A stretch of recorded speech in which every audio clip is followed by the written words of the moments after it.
OK， 嚟到第22題，咁我哋見到咩咧？我見到有圓形咁有兩條角啦，咁啊 AC 同 BD， 咁啊有咩特別咧？就問你邊一條邊啊係最長？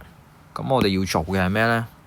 其實我哋要做咧就係睇下啲角度同嗰條線之間嘅比例係啲乜嘢。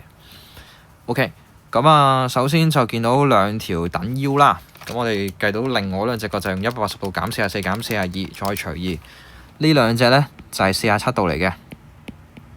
OK， 咁啊我哋睇下上邊嗰三角形先啦。我哋會知道咧就係47係對住條 BE， 44係對住條 AE， 隻角度越大，條邊就越長。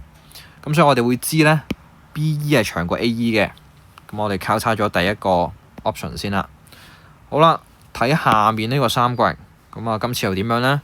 就係 BE 對住47，EC 係對住42，咁我哋就知啦。BE 嘅47係長過 EC 嘅42，所以呢，我哋都交叉埋個 C 啦。好啦，咁啊爭最後一個啦，咁啊 DE 點樣去比較呢？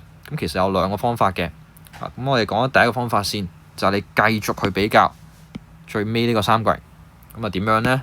就係話，如果我哋見到咧呢一個咁嘅蝴蝶形啦，我哋知道呢一個係44嘅話咧，呢隻係44。OK， 同樣地呢個就叫47。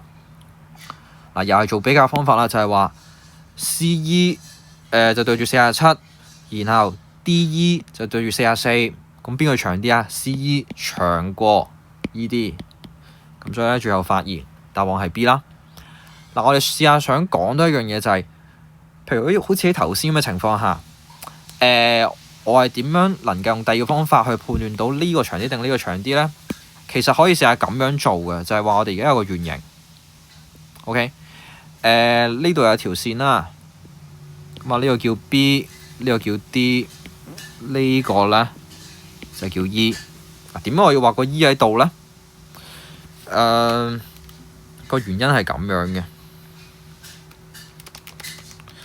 就係話，我哋試下做多個情況俾大家睇啦。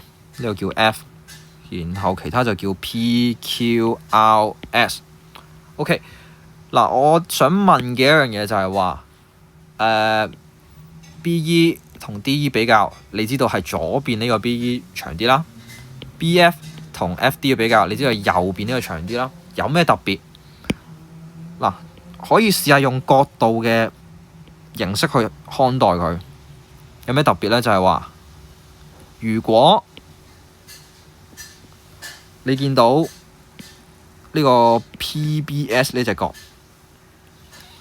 係大過 SBR 呢隻角，代表咩啊？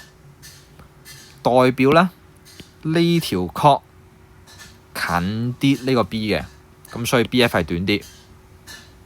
如果呢隻角啊係細啲，反而即係你會知道就係、其實咧呢條咧就係長啲。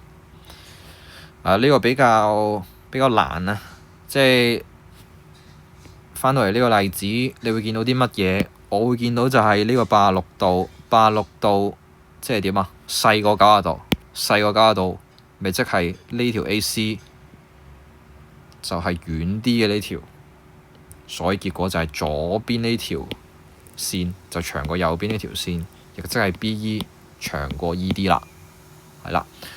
咁後邊嗰 part 如果唔 OK 都唔緊要嘅，你用翻前邊呢個比較形式都會得到答案。